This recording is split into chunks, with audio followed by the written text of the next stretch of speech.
Welcome back to वैस academy. दोस्तों, मेरा नाम है सागर गुप्ता। आज हम समझेंगे मार्क्सवाद के बारे में और मार्क्सवाद के राजनीति के ऊपर क्या विचार थे ये भी समझेंगे।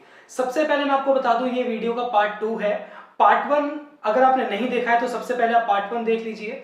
मैंने उसमें राजनीति क्या है इसके बारे में बताया हुआ है, और ये जो पार्ट 2 चल रहा है इसका पूरा कॉन्सेप्ट सबसे पहले आप वहां समझिए, उसके बाद फिर आप ये वीडियो पूरा देखना तो आपको अच्छे से क्लियर होगा। आई बटन पे आपके सामने जो लिंक आ रहा है इस पर क्लिक कीजिए और आपको ये पूरी तरीके से क्लियर हो जाएगा। तो सबसे पहले बात करते हैं यहाँ पे मार्क्सवाद के बारे में। मार्क्सवाद किसे कहते हैं? मार्क्सवाद को समझने से पहले आपको यह समझना होगा कि आतंकवाद किसको कहते हैं या गांधीवाद किसको कहते हैं। मार्क्सवाद वर्ड अपने आप में ही कुछ बच्चों को बहुत कंफ्यूजिंग लगता है, क्योंकि बहुत सारे स्टूडेंट ने ये वर्ड्स बहुत कम सुना होता है। तो मार्क्सवाद क्या होता है उससे पहले आपको आतंकवाद के बारे में समझना है। आतंकवाद दो शब्दों से मिलकर बना है, आतंक और वाद। आतंक मतलब दहशत, वाद मतलब फैलाना, यानी कि दहशत को फैलाना। ऐसे गांधीवाद का मतलब क्या होता है? गांधी जी के विचार, और वाद मतलब फैलाना, यानी कि गांधी जी के विचारों को फैलाना।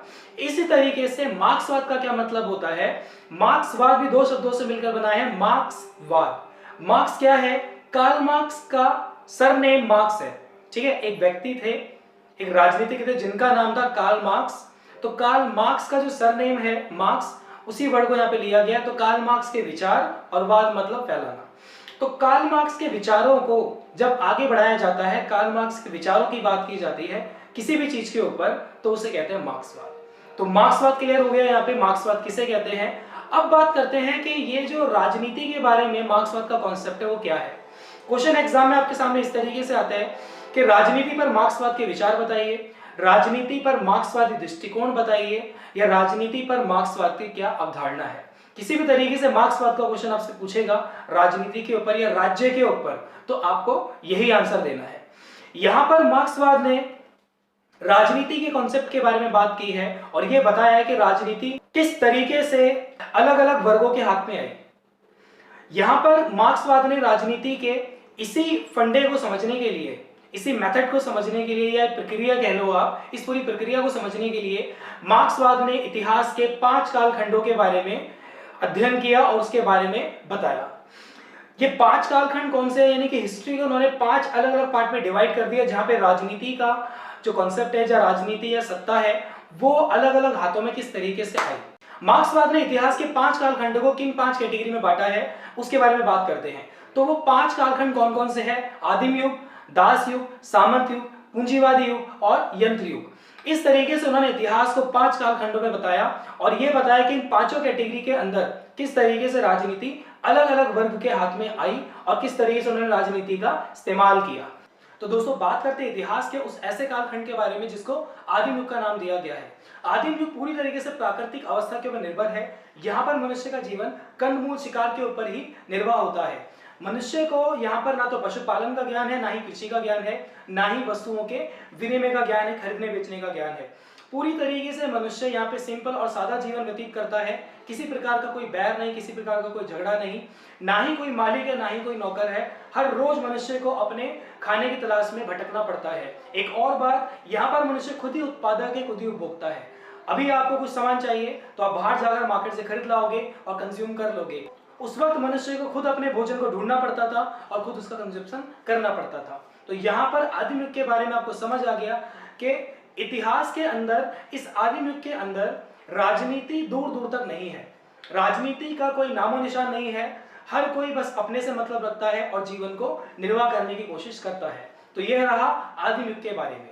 दोस्तों, बात करते हैं दास युग के बारे में। ये दास युग क्या था? इस युग में खेतीबाड़ी शुरू हो चुकी थी, पैसा छपना शुरू हो चुका था, यानी कि किसी भी वस्तु को खरीदने बेचने के लिए अब पैसे की जरूरत होती थी। साथ ही साथ पैसा ना सिर्फ खरीदने बेचने के लिए इस्तेमाल होता है, बल्कि जो श्रमिक उनके पास काम करने के लिए आते थे तो उनको वेतन देने के लिए भी इसका इस्तेमाल होता था। समाज में एक नई लड़ाई शुरू हो चुकी थी, जहां पे जमीन के ऊपर अपना स्वामित्व, अपना कब्जा स्थापित हो गया था और ये जमीनें बड़े बड़े जमींदारों को मिलने लगी, यानी कि बहुत सारे लोगों ने बड़ी बड़ी जमीनों को कब्जा कर लिया। एक नई लहर चली, इस नई लहर को ही दास युग का नाम दिया गया, क्योंकि दूसरे वर्ग के पास जमीन नहीं आई। ठीक है, समाज में 2 ही वर्ग बने, एक धनी वर्ग और एक निर्धन वर्ग।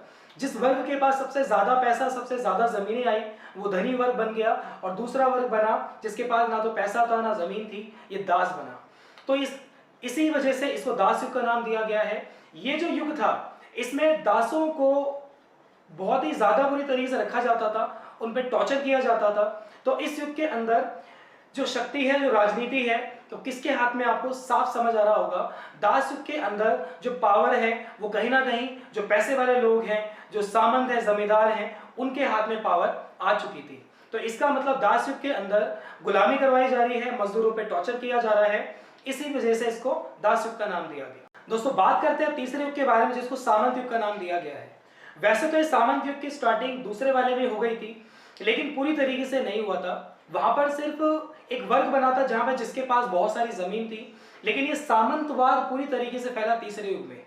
ये सामंतवाद क्या था, इस युग में एक और कैटेगरी पैदा हो चुकी थी, वो थी राजा। यानी कि जो सामंत थे ये राजाओं के अधीन होने लगे थे। ठीक है, राजा के द्वारा इन सामंतों को कंट्रोल किया जाता था। सामंत क्या काम करते थे, सामंत राजाओं के लिए भूमि की उपज लाकर उसको देते थे, साथ ही साथ उससे मिलने वाला टैक्स राजा को पहुंचाते थे, और इसके साथ साथ राजा को सैनिक सहायता भी देते थे, जिसके बदले में राजा सामंतों को जमीनें देता था और साथ ही साथ उपहार और भेंट भी देता था। तो यहाँ पर इस वर्ग के अंदर या इस युग के अंदर जो पूरी तरीके से अपनी लाइफ को अच्छी तरीके से बिता पा रहे हैं वो राजा और सामंत। दूसरी तरफ छोटे मोटे जो किसान थे वो सामंतों के पास आकर जमीनें लेते थे, वहां से उन जमीनों को किराए पर लेते थे, फिर उस पर खेती बाड़ी करते थे, तब जाकर उनकी जीवन बसर होती थी। कभी कभी लगान इतना ज्यादा होता था जमीन का कि किसान को वो देना भारी पड़ जाता था, कर्ज में डूब जाता था और उसके साथ उसको आत्महत्या करनी पड़ जाती थी। सामंत कभी कभी किसानों को अपने पास किराए पे रखते थे, एक तरीके से उनको दिहाड़ी पे रखते थे, पूरे दिन उनसे काम करवाते थे, 16-16, 18-18 घंटे काम करवाते थे, और उसके बावजूद भी उनको भरपेट खाना भी नसीब नहीं होता था उन किसानों को। तो इसका मतलब यहाँ पे जो सामंत युग है वो पूरी तरीके से फेवरेबल है किसके लिए, राजा के लिए और सामंत के लिए। ये दोनों खुद कुछ नहीं करते थे और पूरी तरीके से इनकी जो जिंदगी थी वो निर्भर थी छोटे किसानों पर, जहां से इनको बहुत ही ज्यादा टैक्स मिलता था। तो समाज में यहाँ पे 3 वर्ग बन चुके थे, राजा, सामंत और गुलाम। ये गुलाम कौन है, किसान और मजदूर। इन तीनों वर्गों में सबसे ज्यादा जो कंडीशन खराब थी वो आपको समझ आ गया होगा किसकी खराब थी, और सत्ता किसके हाथ में थी, राजा के हाथ में। तो राजनीति का पूरा जो कंट्रोल है, पूरा नियंत्रण है, वो किसके हाथ में है, अब राजा के हाथ में है। इसी को सामंत युग के नाम से जाना गया। दोस्तों बात करते हैं अब पूंजीवादी युग के बारे में। आपने सुना होगा कि समय के साथ हर चीज बदलती है, समय के अनुसार परिस्थितियां बदलती है। तो समय के अनुसार यहां पर भी परिस्थिति बदली, यहां पर इंडस्ट्रियल रेवोल्यूशन आ गया, औद्योगिक क्रांति आ गई। इस औद्योगिक क्रांति ने सामंतवाद को उखाड़ कर फेंक दिया। कैसे? औद्योगिक क्रांति के द्वारा अब विश्व भर के अंदर इंडस्ट्री आने लगी, बड़े बड़े उद्योग स्थापित होने लगे। इन बड़े बड़े उद्योगों ने देश के छोटे मोटे जो कारखाने थे उनका काम छीन लिया। हाथों से बनने वाली वस्तुएं अब मशीनों से बनने लगी, जहां पर छोटे मोटे उद्योग उसके सामने टिक नहीं पाते थे।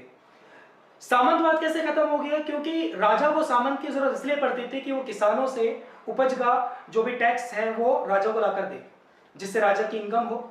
लेकिन यहां पर अब औद्योगिक क्रांति से एक नया वर्ग पैदा हो गया, पूंजीपतियों का, धनी वालों का, यानी धनवानों का। इन धनवान व्यक्तियों ने राजा को बहुत सारा टैक्स देना शुरू कर दिया, तो राजा को अब सामंतों की जरूरत नहीं थी।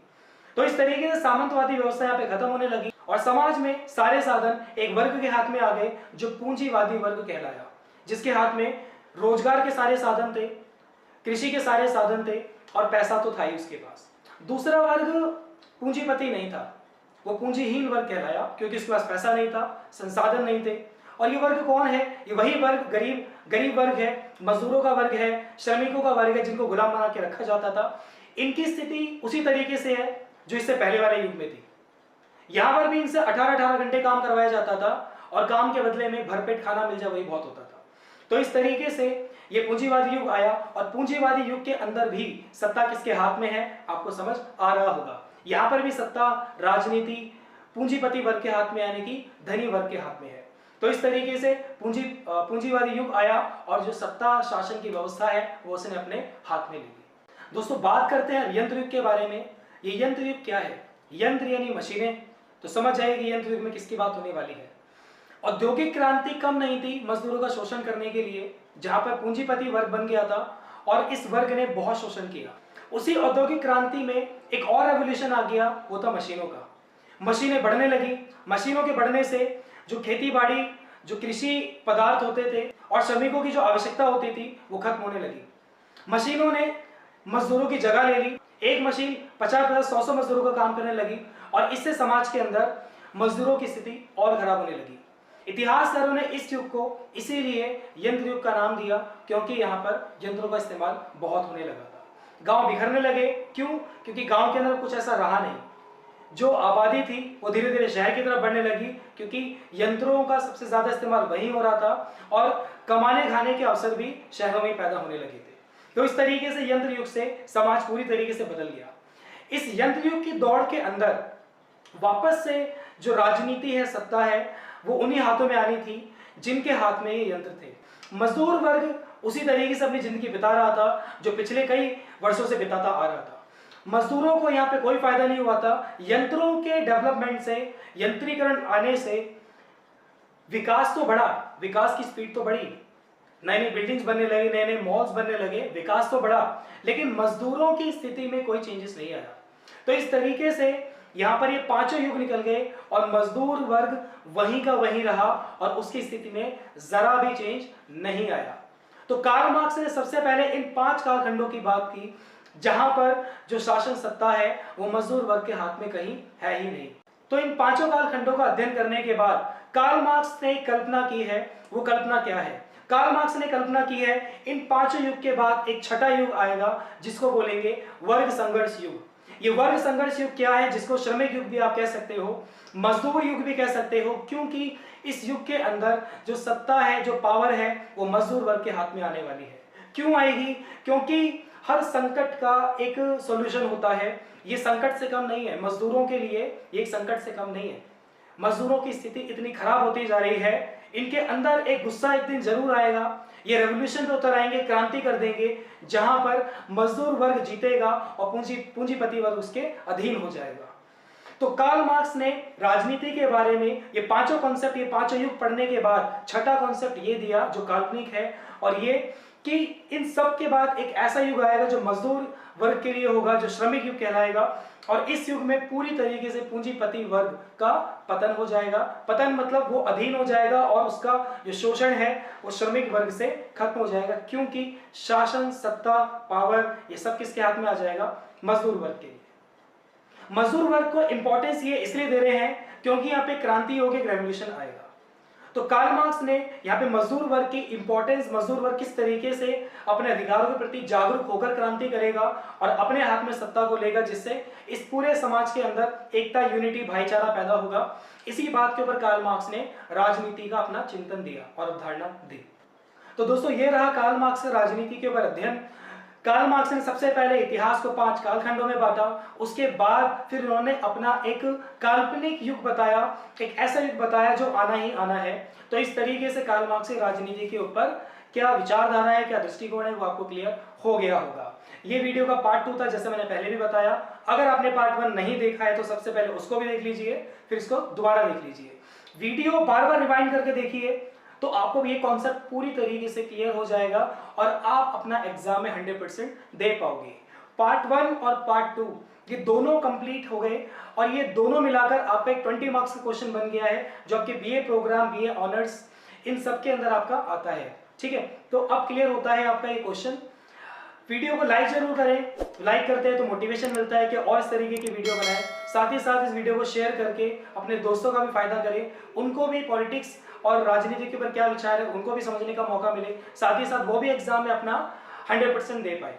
तो इसी बात से लेता हूं मैं अलविदा। अब मैं मिलूंगा आपसे नेक्स्ट क्वेश्चन के साथ, तब तक के लिए थैंक यू।